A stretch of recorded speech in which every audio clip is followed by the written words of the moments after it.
What's up everyone, Brian over here with Sunny Leagues Investors. Today we have a really exciting video slash podcast.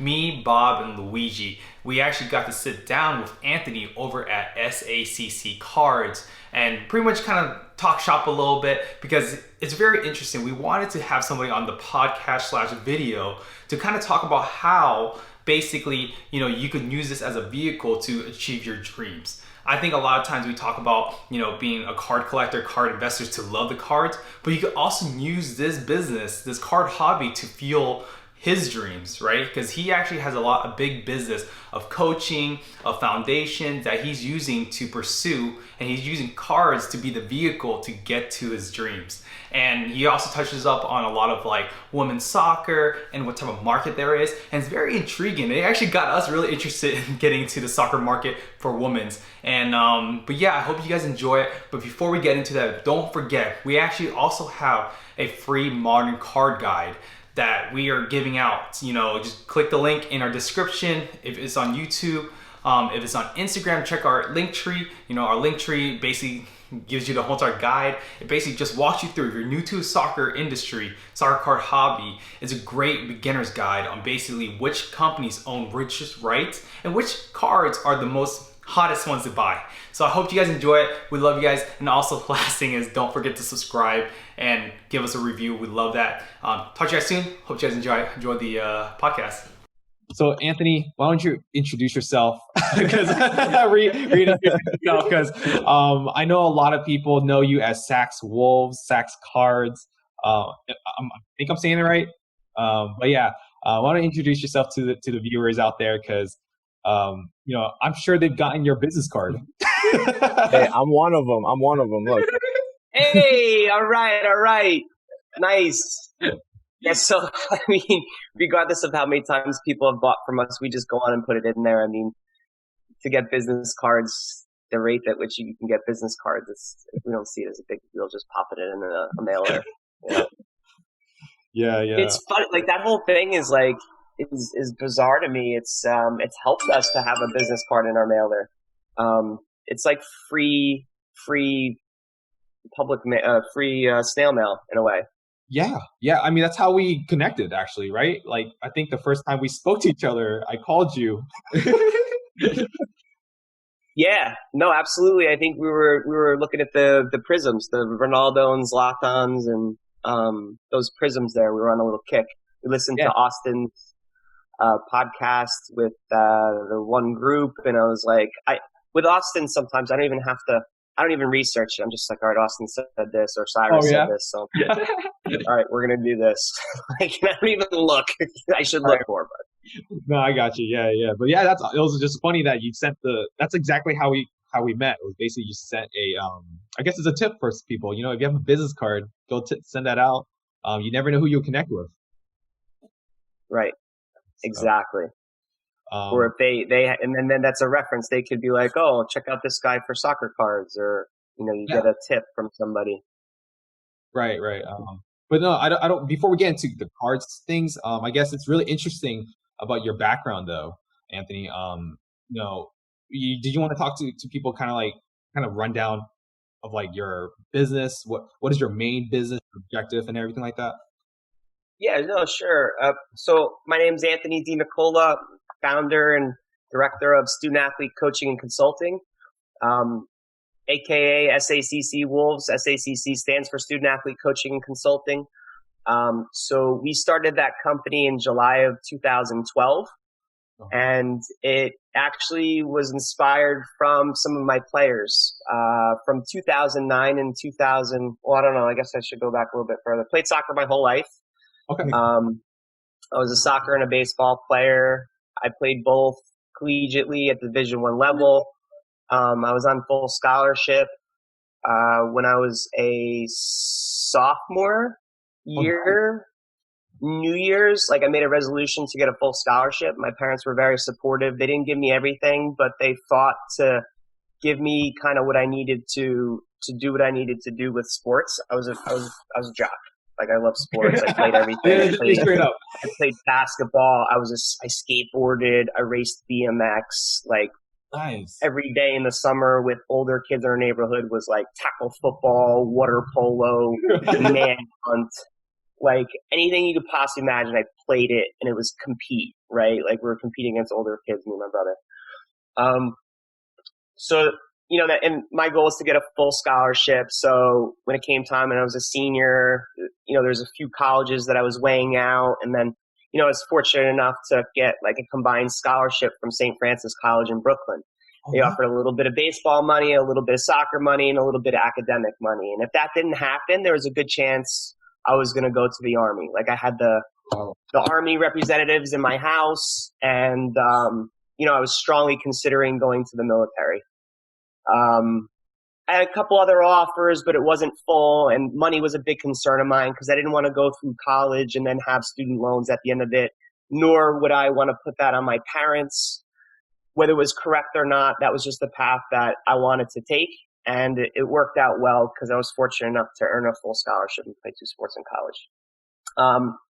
After that, I played a little professional baseball, actually. Oh, wow. I played in Italy. Nice. Yeah. So about that. And then after that, I came home and I started teaching and coaching and getting involved with the coaching world. 7 years New Jersey public school. I moved to Rome, Italy, and I got a teaching job in Rome, Italy. And then from that point forward, I played a little bit of professional baseball again as a 30-year-old. I got really fit. I was feeling good, played a little baseball again. But when I moved to Italy, that's what kind of like really pushed me over the edge with soccer. Because growing up an American and playing soccer is different than submerging yourself in a culture where soccer's number one and everything that you do in a given day is about soccer, or there's a connection to soccer, or there's a conversation at dinner about soccer. So when I moved to Rome, that was something that was like an eye-opener and really just rekindled my love for soccer or football. And then I got connected with a team. I was coaching the school team, which was really cool. It was an international school. It was the American Overseas School of Rome. Oh, interesting. And they would play against other international schools and DOD schools, like Department of Defense schools. Okay. So like when we played, like it was Roma versus Napoli. Like we would go to Naples and we would play a game.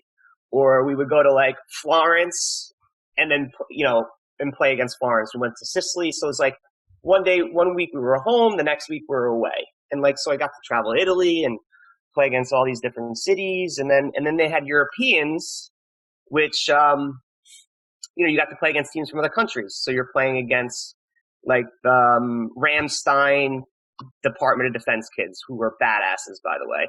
I can't imagine. Like those kids were so darn physical. We had our team was 10 different countries, but like our Italians didn't like it too much, Like, so anyway, this team is like 20 boys who, grew up from, like I said, 10 different countries. We had 10 different countries representing on that team. And they were the ones that actually motivated me to kind of get involved with the company. Because what happened was, these players were really good, and a lot of them had aspirations of coming to America and playing college soccer, earning scholarships, coming here, playing. So at the 2012, we went to the Youth World Cup. We played at Gothia. We created a club team out there. We played in the Youth World Cup, which is another immense experience. And anybody that coaches youth soccer, if you're looking for soccer utopia, take the kids to Gothenburg, Sweden, and play in the Youth World Cup. It's tremendous. But anyway, so I go home and there's like a couple kids that are like, I want to go play college soccer in America. So I was like, I'm like, just come out. So here it is, like a couple like kids that just graduated high school. They're juniors. So this is like in between their junior and senior year. Their parents are like cool with it. They're like, all right, yeah, we'll fly them out. They'll stay with you. And then, we're going to tour. So I took these kids, 2 kids, they were juniors in high schools, Lucas and Christian. One was from Holland, the other one was American, and just incredible people, incredible families. And I'm driving them to colleges up and down the East Coast. We drove out to Iowa. So I escorted them to 20 different colleges to kind of show them that we wrote letters to the coaches. Hey, we're going to be here on your campus this day. Can you meet with us? So I basically like gave them the red carpet service. We just drove them around everywhere. And so that's kind of how our company started. It was volunteer based. As student athlete coaching, like the nature of our business is to consult student athletes. So high school players that want to play in college soccer, we assist them, we guide them. But it started with that mission for Christian and Lucas and me driving them all over the place. And then we continue to do that type of thing like voluntarily, just kind of like helping kids, guiding them, giving them education about how to network, how to communicate. And I think around 2000, I don't know, even our training programs, we had our first training program that winter. The money that we brought in was just to pay for facilities use. I didn't take any money, and we went on to do that for probably 2-3 years voluntarily. And then more and more people were like, why don't you earn to do this? So like, it's like, okay, I'll start taking a little bit of money in and making a little bit of money. And then, more coaches wanted to get involved, more players wanted to get involved. So we created a training business and then also continue to help kids that wanted to go on and play college soccer. Wow. And then from that, we created a women's professional trial. So like we got into, women's soccer, like with equality and women, like once I found out that women this is probably 2016, I found out they were getting paid like $4,000 a year. I was like, and I knew the MLS salary, and I'm like, that's not right. So we got really into women's soccer. I would go to a Sky Blue tryout, and then, the players, you go to an open tryout, there's like 70 girls there, and they're only going to take on 10. Of those 10 that they take on for an extended tryout and maybe a reserves team, maybe 2 of them sign a contract. So here it is. You got 68 girls that dreamt of becoming professional soccer players. So we started helping them. We started advocating for women's soccer players and helping them get professional jobs overseas. And we still do that to this day. So we've created a women's professional soccer trial in-house that helps give women more opportunities to become professional soccer players. I wasn't an agent, so we had to kind of bring in an agent to help us do that. But, we took women to Italy. The next year we did a trial here in the States, used video to help market them. And it's something that we take pride on just because we know that there's a hole. That's what our company, like, we've always filled in the cracks. Women don't have enough places to go and play, so we felt like we were trying to fix a problem. When I moved home from Italy and there was no soccer training in the winter, we jumped in and we did winter soccer training. So that was our first training experience as an organization. Nobody was doing winter soccer training. We'll do it. And then we started bringing people in from different clubs and training them. So we're not a soccer club, actually.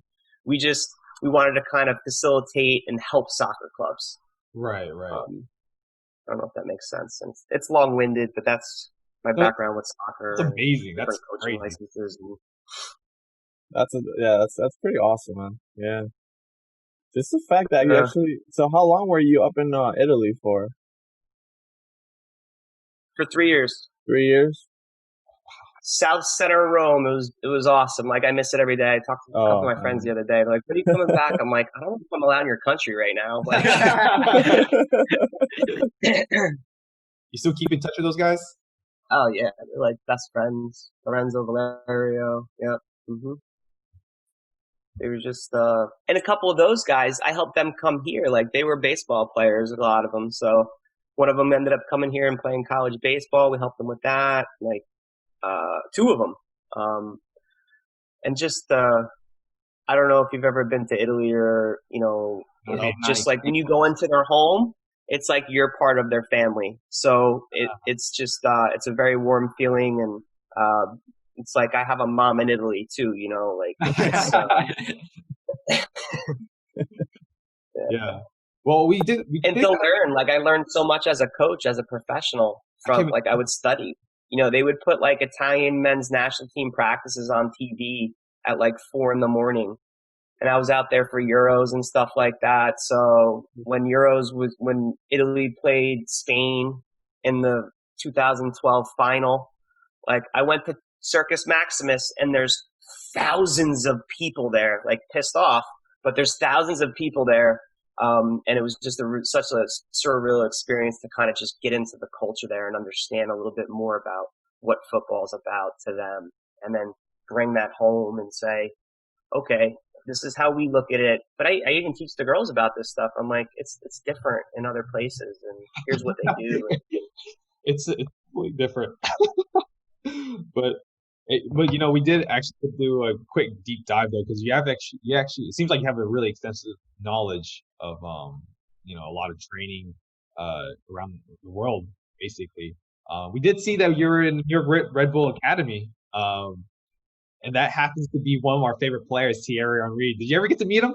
Yeah, never met him. I did come close though. So when I was a trainer at the Red Bulls, so I would volunteer to work stretcher crew for the first team.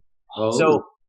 So I was connected to the kids. We would funnel in the kids to the system, and but I would always volunteer to do stretcher crew. So there was a game, Red Bulls versus Houston Dash, and Ricardo Clark was a Houston Dash player, and Ricardo Clark gets his clock cleaned. I mean, he's almost out cold. And as a stretcher crew, we never actually want to go out there, right? So we're like, these guys, he's really hurt. We're gonna have to do something now. Like I would do it just to study the coaches and learn and see what goes on, and watch Mike Petke freak out on the fourth official. Like I would get entertainment out of Mike Petke and how he managed and everything else. But anyway, Ricardo Clark is out cold. So we're gonna have to go out there. So we go out there, and then Thierry Henry's right here, and I'm like, holy! I'm like, he's massive. He's a big human. Really? But so I got 4 feet away from Thierry Henry, and I was like, hey man, everybody's addressing Ricardo Clark, and I'm staring at Thierry Henry. Jump on my stretcher. Yeah, they're we cut the video clip of it. I'd have to dig it up, but it's that's great. So you have Thierry it. Henry. Yeah. Yeah, that's cool. But we got to watch him train a couple times. That guy, I don't know if he was 36, 37. I don't know what he was when he was with the Red Bulls, but they would do fitness and they would run whatever 120s. He would start later than everybody else and win the sprint. Wow. Yeah. Jeez. It is real. He is on a different level. Everything that we saw when he was with the Red Bulls is real. It's just different. I don't know how to say it. I was a big Dax fan, so when Dax is out of there, I wasn't working there. I was I have no reason. Huh? Actually, one of my friend's brother grew up playing with Dax McCarty. I love that guy. I stopped supporting the Red Bulls when he was gone. Oh. When he was gone, and then you laugh. I'm serious. I just don't you name him captain, and then you can't work out a deal. I just don't understand. I couldn't. I just stopped supporting. I'm a Portland Timbers fan. I like Caleb Porter. I like the Timbers from when they were, Nagby and Wallace and the center mid from Canada, Will, Nagby, those guys. I love that team. Yeah. Ricketts and all those dudes. That was a great. I loved how they play, and I loved how Caleb Porter ran his show. I observe coaches more than players now. Of course, I imagine. But yeah. Anyways, I guess the real thing is, for everyone that's watching, the reason why we have you on here is one of the most unique things that you do is you also incorporate sports cards into fueling your business, right? Yeah, I mean that's the plan for sure. I mean, we started our first purchase of a sports card was October 2019. Oh, wow. October 1st, 2019. Before that, it was probably about a month of really thinking about it, learning, kind of getting on, doing the Gary Vee thing, getting on eBay, researching sales, kind of listening, reading, paying attention. And then, but also I didn't want to just do it to make money. I wanted to, because we have this problem of pay to play, and I'm thinking about youth players in our culture. So I just kind of started to find a way to connect it. I knew that I wasn't going to be able to fuel soccer training with soccer cards right away. I knew that the market was undervalued. I really believed in that happening, and we were right. So I just started trying to figure out, I worked out a strategy, and I said maybe after a year we would be back to kind of even, depending on how hard I went with investing. And then we could start to look at taking a percentage of sales of soccer cards and then kind of funneling that into, a nonprofit organization that would, help kids in need, or, kind of offset costs for what people are paying to get a soccer experience. We're in line. Like, it's not there yet. We're not back to even, but we had a huge sale last week. I think you guys know. Tell everybody about it. Yeah. We want to know.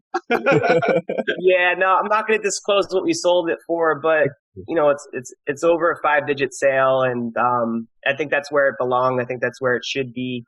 And like something like that gets us a little bit closer. And we're not just going to take that money and we're going to reinvest it, and we're going to find another big type of a sale or a flip that we can get involved with. But I think we started October 1st. It's we're coming up on August here.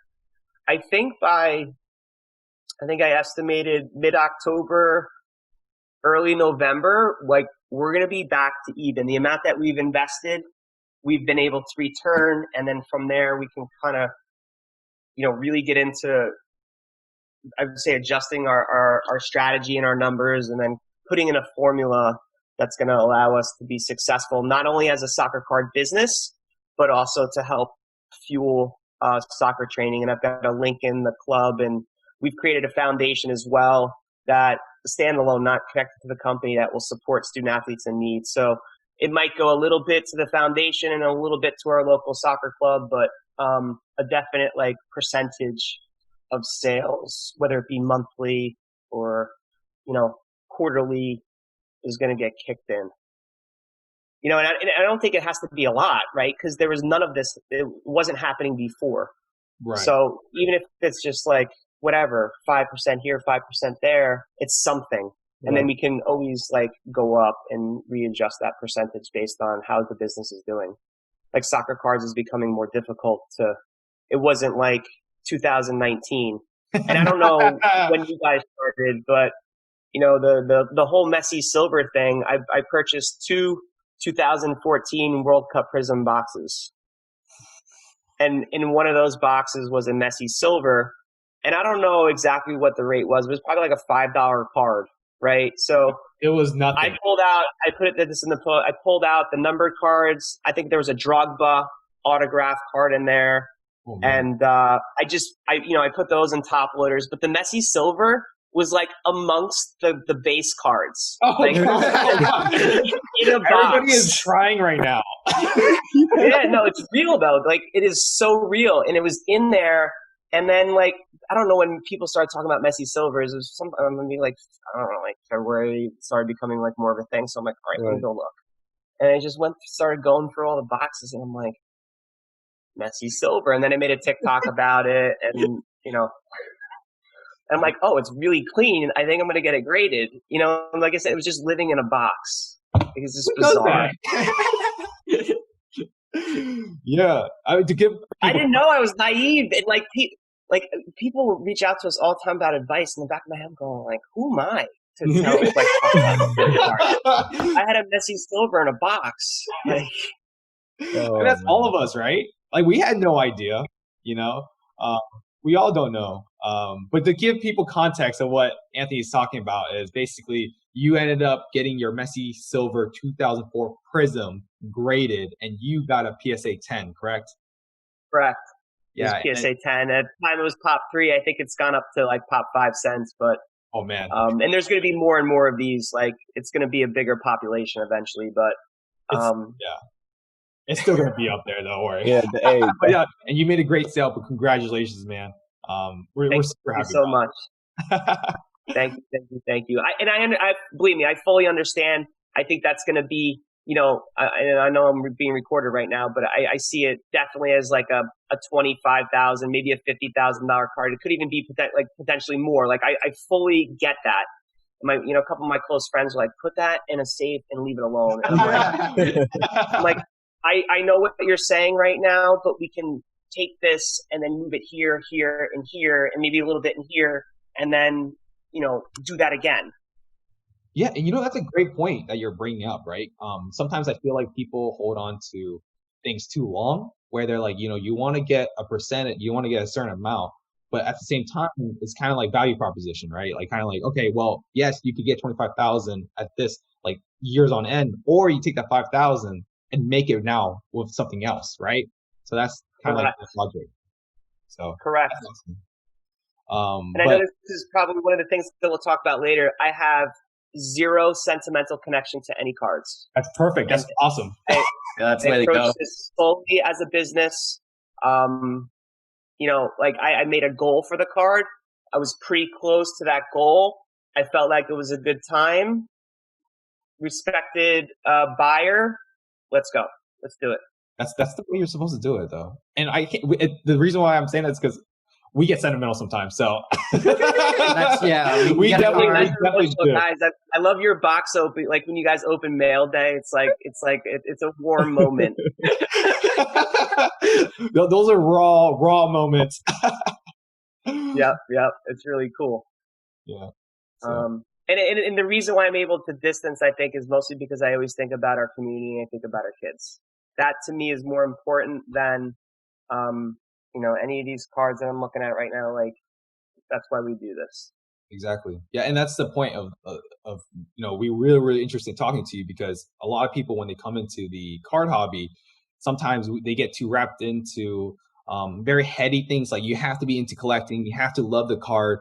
And I don't think necessarily you need to. I think if you want to use it as a vehicle to get something else, it's right there for the taking. And that's what you're doing. Yes.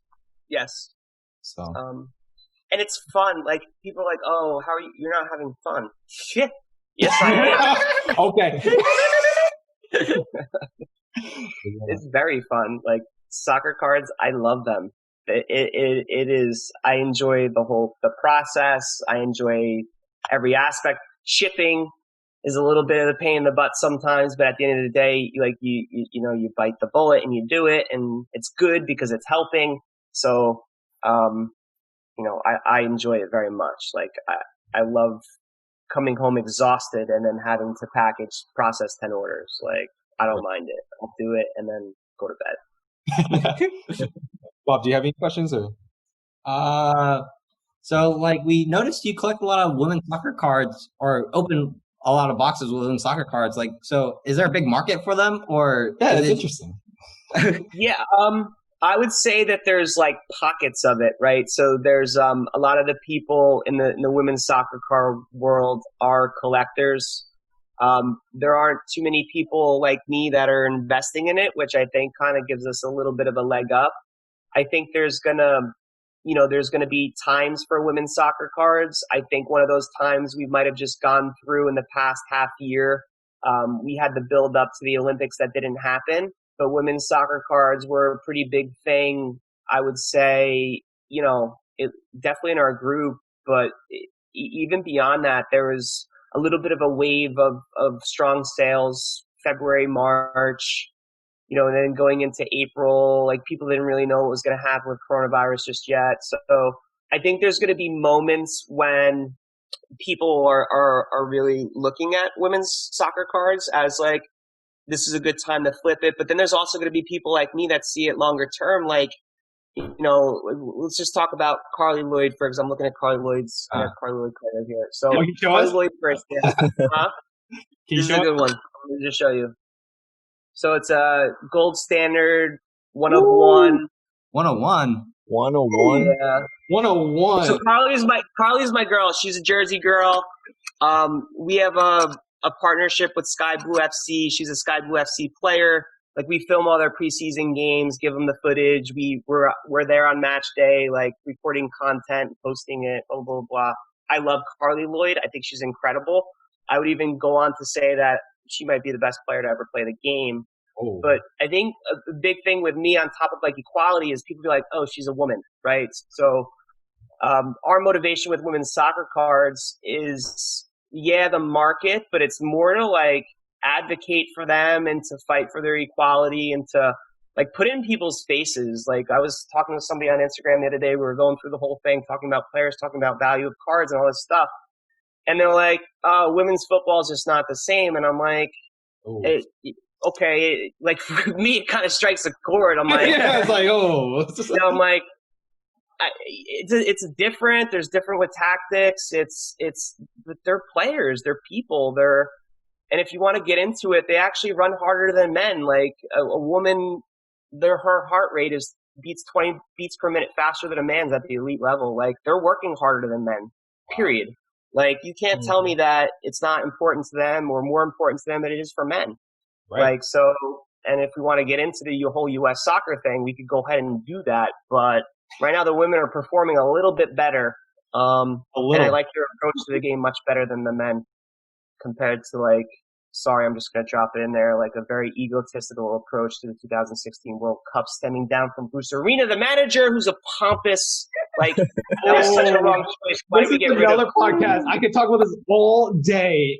Like, what are we doing?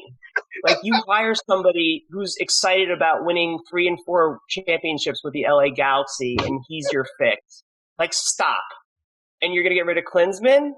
Like, Oh man. and then you're going to let your players walk around and not be able to solve problems, and they're going to walk around with a big ego? Like, who are you? We're nobody. Exactly. You're nobody. We're nobody on the international scene. Sorry. And so you got the women here that are performing, and they have less, and they're doing more, and so it's the market, but it's more to advocate for women and get them out. People are like, oh, you're exploiting women. So then we're exploiting every single soccer player that there is. It's not exploiting women. It's like in the sense like we're using them to put money in our pockets. I see. And I'm like, and then I go through the whole thing about what our company's about. And these are collectors, right? So it's different. Right. I know exactly what you mean. So yeah, it's the women's soccer, the market, but also to be like, these are soccer players too. These cards have really good value. There is a market for them. It's just, we haven't really been pushing it as of late. We're going to get into it though. And it is we have a lot of women's soccer cards that we haven't even really been, they're there on our eBay, but they're just kind of living there. Yeah. We get occasional sales, like people pop in. I want a Mia Hamm auto.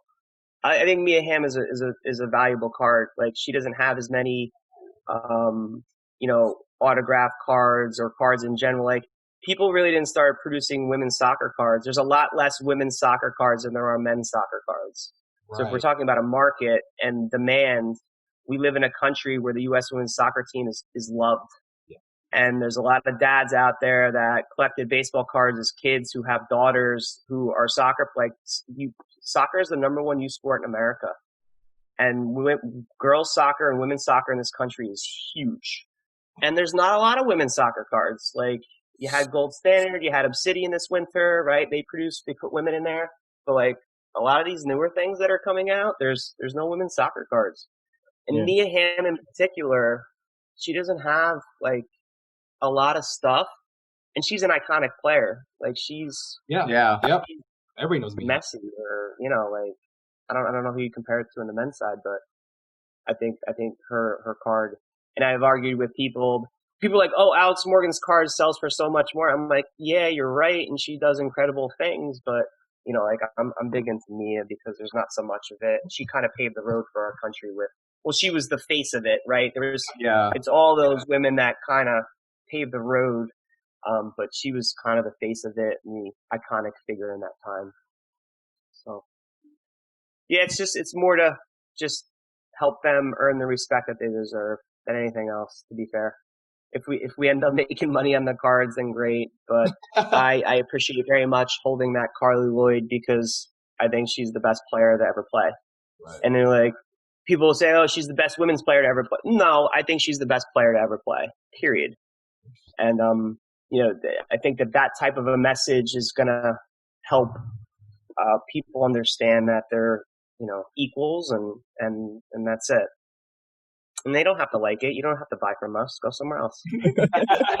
You give good deals. I'm serious. Like, I just don't care. That's awesome. Yeah. A fun fact. I think when I first started collecting, my very first cards that I bought were actually from you.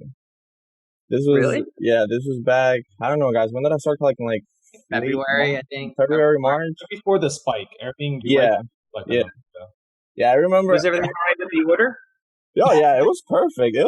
I remember receiving your business cards, and I was like, you know what? Let me just keep this on the side because I'm probably gonna eventually end up buying more cards from this guy. So look, today we're here talking to you, which is great, man. Awesome. That's crazy. What did you purchase? Do you remember what you bought? Oh, I don't know. It had to be. I'll tell you what, though. It had to be something cheap because I remember when I was really cheap things. So yeah, no, but I appreciate that. So Anthony, question. I know that you said that last year it was when you started collecting soccer cards, right? But before that, did you collect any sports cards at all? Especially, I know you said you grew up playing baseball. Were you ever into baseball cards? Because I know there's a big market for that out there. So yeah, no, I have a bunch of baseball cards, like a lot of them that are just, some of them are in there and some of them are at my parents' house, but they're just there.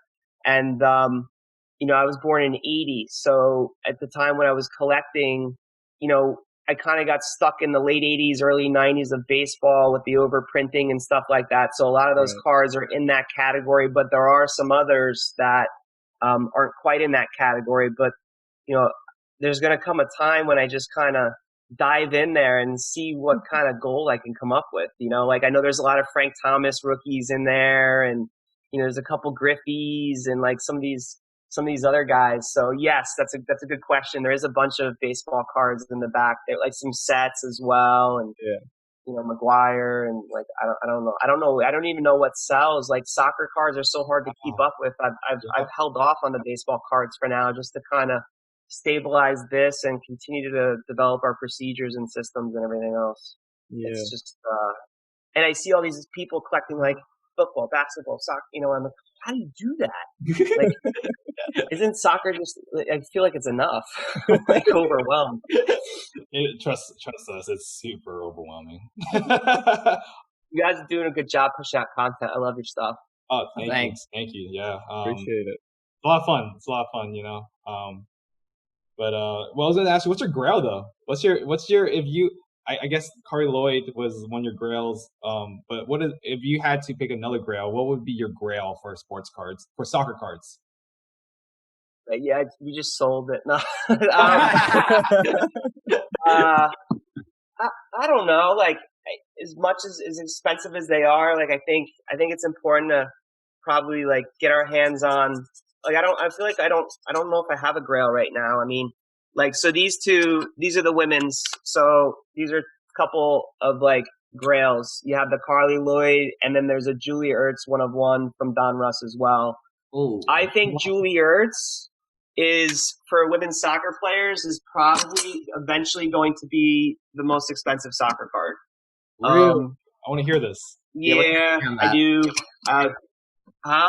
What's your theory on why she's going to be the most expensive one?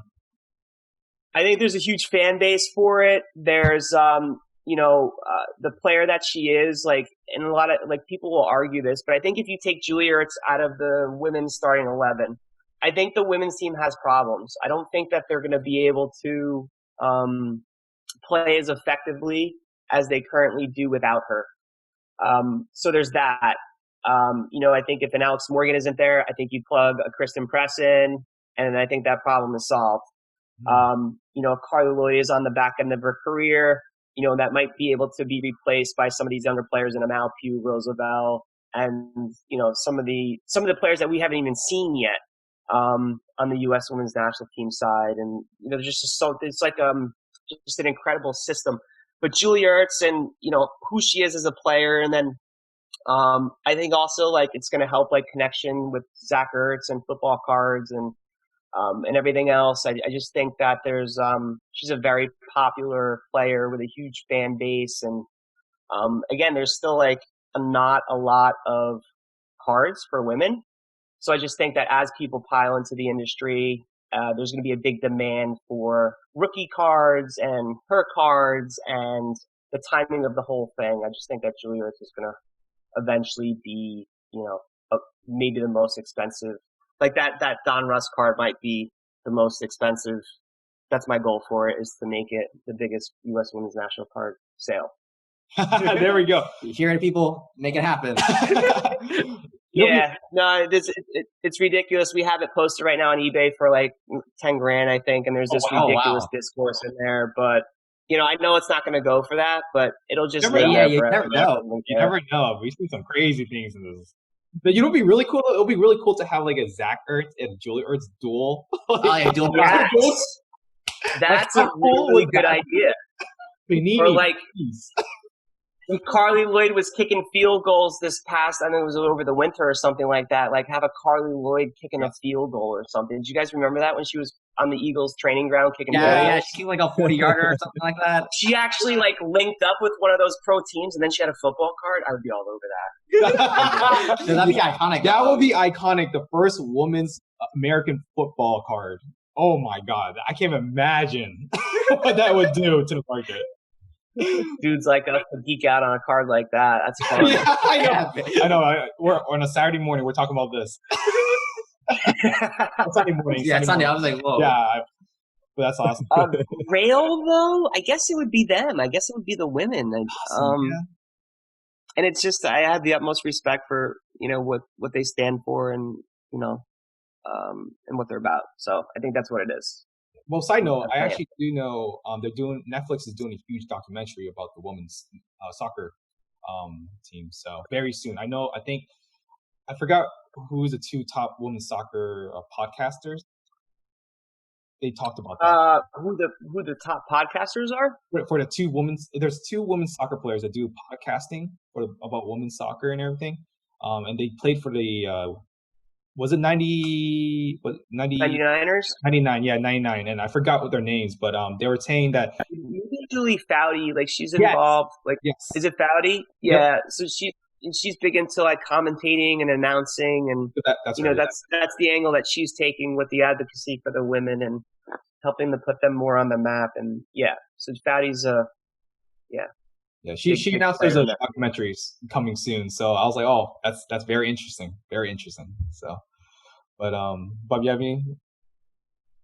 Oh, sorry. Let's see. So when you buy cards, like what kind of research do you do? Do you do any research, or you just like, all right, we just got to get this player, and then just hopefully it just makes us some money for our business or something? Or do you actually spend some time researching cards and everything like that? Or strategy wise? It's a really good question. I pay attention to, a few people in the industry really, really well. Like I said, I appreciate the content that you guys push out. Like I listen to you guys and I really appreciate the things that you put out.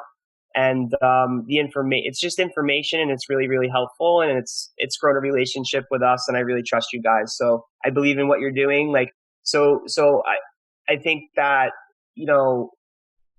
Austin and US Soccer Breaks, I know that he's a breaking group, but he also sells cards. So we get into a lot of conversations about selling cards and the market and what's going on, and he helped me get the PSA 10 Messi Silver. And so as far as like where we are now, like I credit a lot of Austin and US Soccer Breaks. I've dealt so much with Cyrus and Soccer Breakers FC. So I'll just listen to their breaks to consume information. I won't even be in there to try to acquire cards. I'll literally just put on YouTube and try to get into a conversation or just listen to what it is that they're talking about. And then if there's a topic that's hot, I'll go on and, go into like eBay sales and start researching stuff. I'll look for like charts that you guys provide. Like those charts are really cool. I was a math major. So if you put a chart in front of my face over time, I'm like, oh, I get that. And I see what's going on. And I also understand how things move. So I need to do more research to answer your question, Bob, but I do a lot of listening to Soccer Breakers FC, to US Soccer Breaks. I think they do a good job of sharing information, and they're also receptive and open to like when you ask them a question, they might not answer you back right away, but they're connected to certain people as well, and they try to help. But you guys, there's a lot of people pushing out good soccer content now, so I'll do a lot of consuming on Instagram, and then if I see somebody posted like, I don't know, I think it was like Soccer CardNet, they were talking about how a lot of people are dumping Mbappe's right now Yeah. because of the ankle injury. In the back of my head, I'm going, it's an ankle. Soccer Card Inc. Soccer Card Inc. Yeah, there you go. Plug, So plug. right away, I started looking, and lo and behold, there was another gentleman that sold 2 Mbappe PSA 10s for $1,600. I'm like, okay. I wrote him. I'm like, why are you doing this? Like, I'm like, why are you selling 2 Mbappe 10s for $1,600? And he's like, well, I have 7, and I just, I kind of need the money right now, and I understand his position too. So I'm like, all right, we'll take it, and I just last night we bought 2 Mbappe Prism pens for $1,600. Perfect. And I thought it was a great deal because they're selling for $900 right now, even with his ankle injury. Like, people know that his ankle's hurt, and they're still, but like, even like that, that's like a quick little, let me just, like the market's saying I'm going to make $200 and $250 if I sell those cards tomorrow, but I'm not looking at it like that. I'm like, okay, I can get an Mbappe Prism 10 for cheap. Right. Yeah. $800 is a lot per card, but in the end, and when we think about where this is going, that 10, even though there's going to be a bunch more in the world, but there's also more people coming into the industry that understand the importance of having an Mbappe rookie. Right. Yeah. No. It's we actually picked up an Mbappe too. Not the Prism, but we picked up an Optic.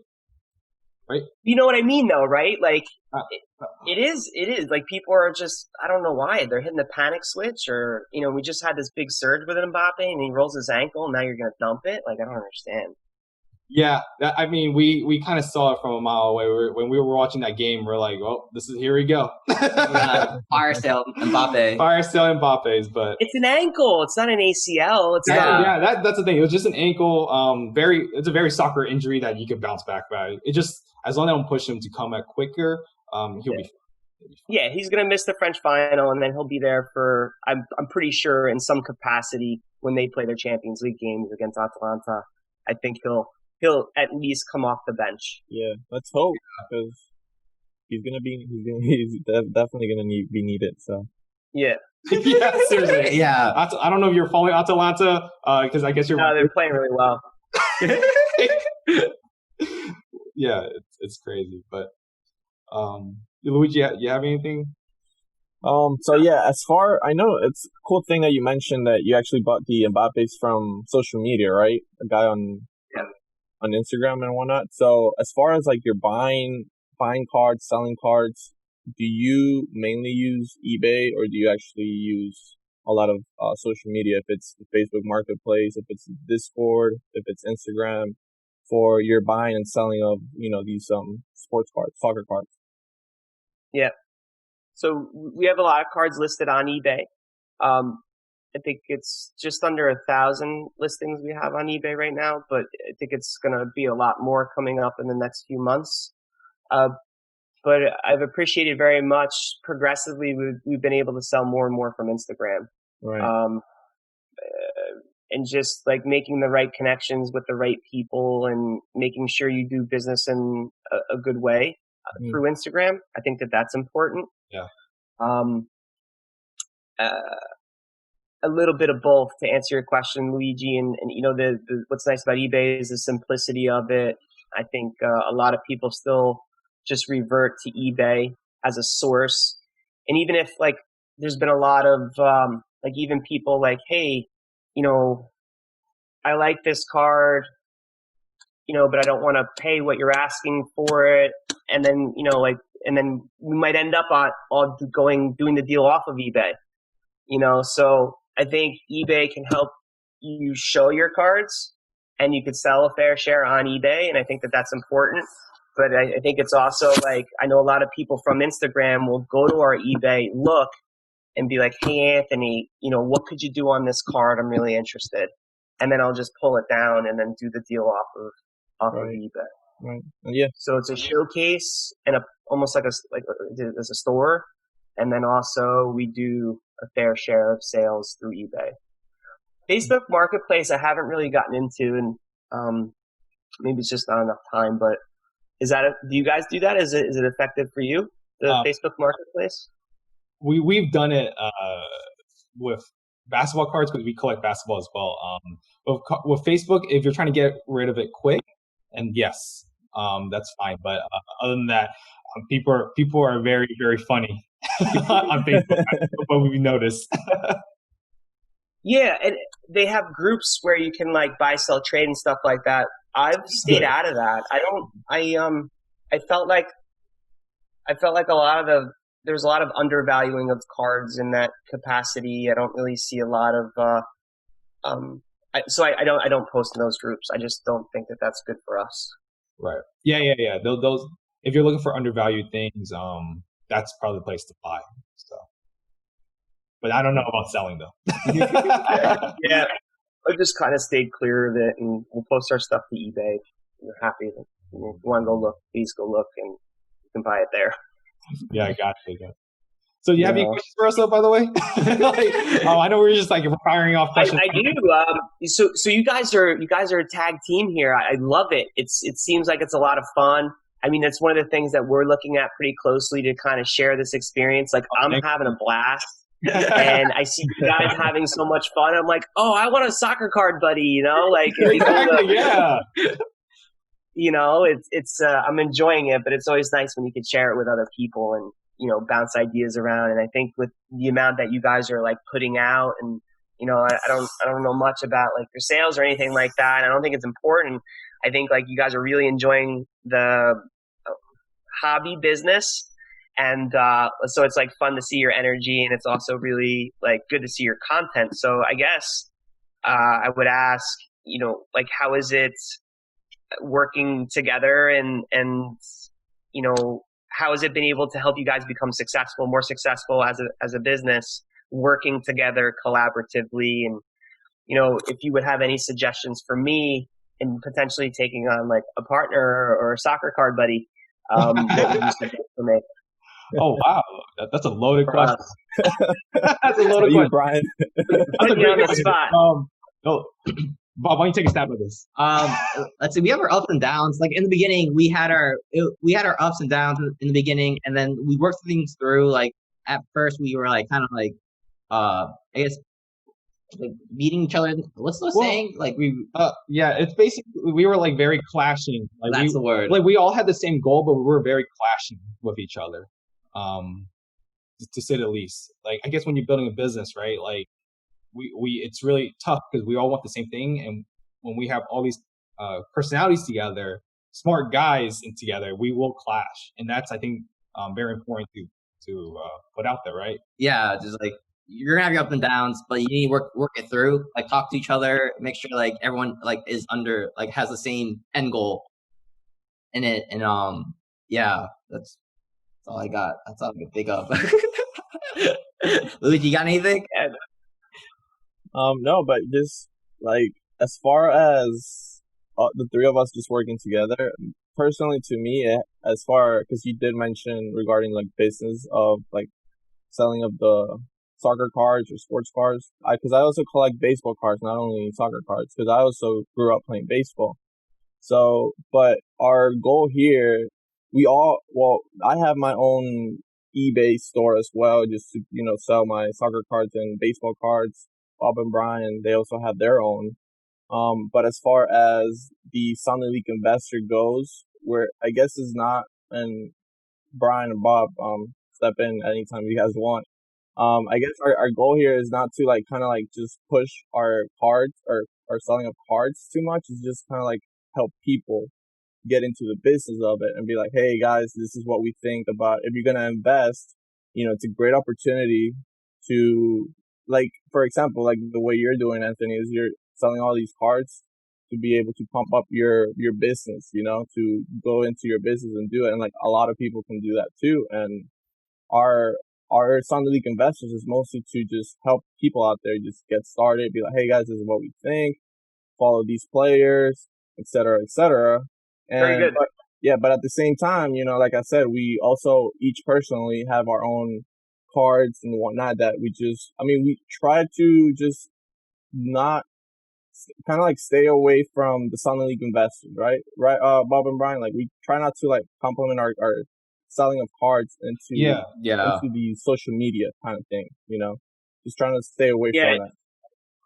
So you're leaving that platform as more informational, good info for other people and assisting people within the industry with information and timely information and building trust. And I like that. That's really good. Yeah. That's a great reason to have a platform and to I love it. I think it's a great strategy. That's really really interesting to me. Good job. I wanted to add one more thing on top of what Luigi said. I think it's the biggest thing is sometimes we're so wrapped into like our own world, but the idea of Sunny League Investors is just literally just trying to help people and make people help people understand it's a really fun thing, right? Like, I mean, it's crazy. It's crazy out here. So,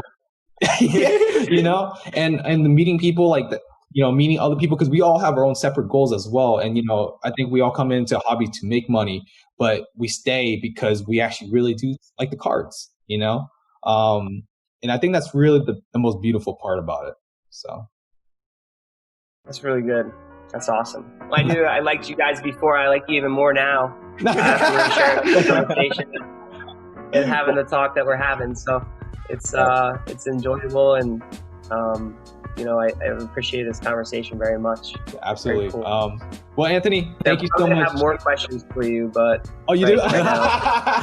No, it'll come to me at some point. I'll just shoot you guys a message. Yeah, absolutely. You got us. But no, hey, listen, we really appreciate your time. I know you're super busy. I know we were talking before the podcast how you're running like you're coaching your girls to the tournament, soccer tournament right now. So we got camp coming up on Monday. So that right before we started, my coach called and he's like, "What's going on with camp?" I'm like, I'll tell you a little bit. So I've got to go download the roster and kind of help our coaches get positioned, and we'll get organized for next week too. So it's fun. Well, one last thing though, why don't you let everybody know, how can they reach you if they want to find cards, or you have a lot of great content on your Instagram and TikTok. So why don't you plug that in real quick? No, yeah, absolutely. So you can check us out at SACC Cards on Instagram and on Facebook. Our Facebook group, we were doing group breaks and things like that for a little while. It's been a challenge to kind of get our hands on some product and put it out there to people in a way that's worth it. I would say it like that. I'm going to tread lightly with that. A lot of the products right now are expensive. So we do have a Facebook group, SACC Cards. We will be breaking soon. I'm just being patient and waiting for the right moment to be able to do that. At SACC Wolves on TikTok, and at SACC Cards on eBay, on our eBay store. So yeah, definitely check out some of our cards. You don't have to buy anything, just go on and check it out and give us a shout if you like something. And other than that, I want to appreciate you guys for having us on, and everybody for watching and supporting us. Thank you so much. Well, thank you, Anthony. We'll talk some more. So, but yeah, hey, listen, thank you so much for getting on this podcast. I know you probably have to run soon, right? Yeah, no, it's camp time and get that organized, communicate with my coach. Yeah, it's not just soccer cards. It's definitely the coaching and all that stuff. It's been busy, which is great. I think a lot of families wanted to get their kids back into playing again in a safe way. So once they knew that we had a safe platform to do that, they were pushing their kids into play. So that's really exciting because the coaches want to play too.